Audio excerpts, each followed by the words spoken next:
أعوذ بالله من الشيطان الرجيم بسم الله الرحمن الرحيم. Ngicela u-Allah angivikele kusathane ongathandwa egameni lika Allah onomusa onesihawu.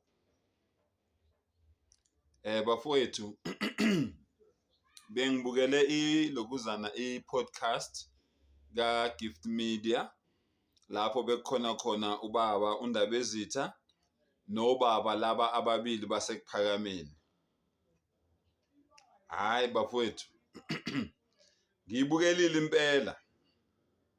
Ubaba uyayihladulela nje nayo uyishonela lena nayo ngoba uKristu bakhe Nkosi yami obungamusi ndawo. Ngoba kwayena mangimlalela lento akakhuluma ngayo akayazi. Obaba laba bamaNazaretha nabo bayayihladulela nje Nkosi yami bayishonela lena ngento engabasi ndawo. Nabo mangibalalela abasho lutho ngobuNazaretha. Uthi ubaba uYeshua noma uJesu watshela uPetru ukuthi Petru kuwe ibandla lami wena uyisekelo sebandla lami kusho ubaba. Uthi ke yena ungumKristu ubaba kodwa ubaba yena self uthi uYeshua akazange asho ukuthi ibandla lakhe amaNazaretha. Kodwa ubaba ungumKristu. Washo yini uYeshua ukuthi ibandla lakhe amaKristu? Akazange asho. Uyakudoja ke lokhu uNdabezitha. Akakubeki ngembaba. Uthi naye uyayihladulela nje usontshikazi. Okay?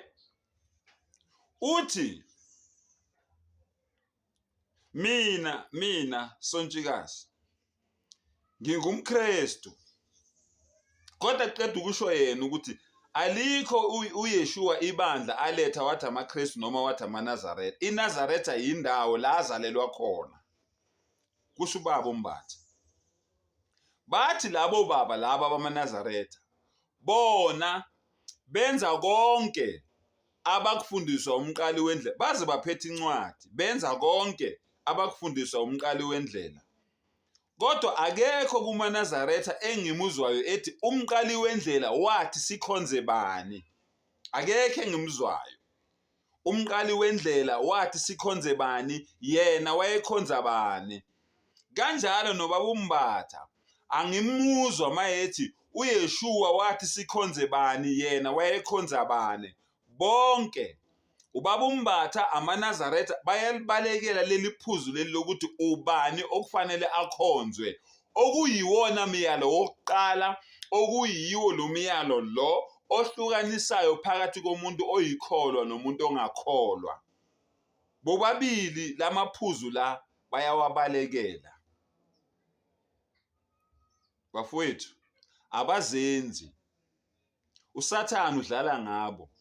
uSathane udlala ngamaNazaretha, uSathane udlala ngamaKristu. Abazenzi. Yabona?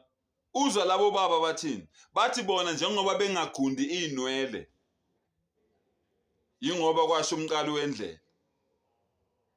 Mase sivula iBhayibheli sesithola ukuthi iBhayibheli lithi umuntu wesimame kuphela okungamelanga agunde inwele. Kodwa umuntu wesilisa kumele ayigunde inwele ngoba umuntu wesilisa ongagundanga inwele uhlazisa ikhanda lakhe. Azothina amaNazaretha mase siliveza lelo verse eBhayibhelini ngoba likhona. And lelo verse lelo liza nobani? Liza noPawulu. Yayibona? Athi amaNazaretha iBhayibheli lazodukisa. Manje basitshelelani ngalo ngoba lazodukisa. Uyabona mina ngiyalikhuluma iBhayibheli nali ngiliphethe ngoba angikholelwa kulo kodwa ngenza ucwaningo ngalo, ngenza iresearch. Ngifuna ukubona ukuthi abelungu mangabe beza neBhayibheli aqinisile amaNazaretha iBhayibheli lezobulala umqondo womuntu omnyama. Ngifuna ukubona ukuthi indlelani abelungu abayisebenzisa ukulimaza lo mqondo womuntu omnyama. Kodwa amaNazaretha awasho njalo. Athi wona awakholelwa kulo kodwa azibiza ngamaNazaretha and iNazaretha iphuma eBhayibhelini. Azibiza ngamaJudiya, iJudiya iphuma eBhayibhelini, eKhanana kuseBhayibhelini. Yonke lento bona abathi yeza yokuzobulala umqondo omnyama bazethe ngayo bona. and angizwanga bebeka iphuzu lokuthi ubuNazaretha yinto yomuntu, yinto eyaqalwa umuntu akuyona ekaNkulunkulu. Angizange ngizwe belibeka lelo phuzu lelo. UbuNazaretha yinto eyaqalwa umuntu njengoba uKristu, njengoba uzwa kuthiwa ubuKristu baqala kuphi eAntioch. Fundi Zenzo 11 verse 26. Kwaqala eAntioch ukuthi abafundi babizwe ngamaKristu. NobuNazaretha nabo kwaqala ngo-1910 ukuthi kube khona amaNazaretha.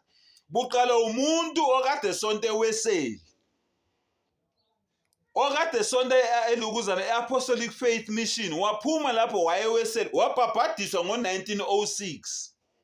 Ngisawabuza amaNazaretha namhlanje ukube akaphumanga eApostolic Faith Mission ngaba khona yini amaNazaretha. Ukuba akaphumanga eweseli ngaba khona yini amaNazaretha. Ukuba akaphumanga elukuzana eHealing Ministries ngaba khona yini amaNazaretha. Ngisawabuza mina amaNazaretha namhlanje. So bafowethu qondani nje enkulumweni.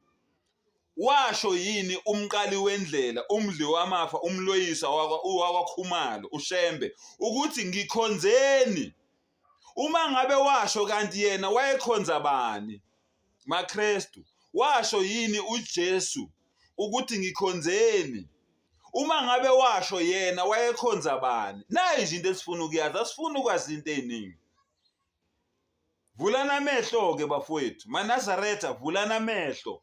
MaKristu vulana amehlo. Kudlaliwe ngani? uSathane uyadominate. Zonke le nkolo lezo uSathane ubhizi udlala ngani? Vulani ingqondo ke. Wa akhiru dawana alhamdulillahi rabbil alamin.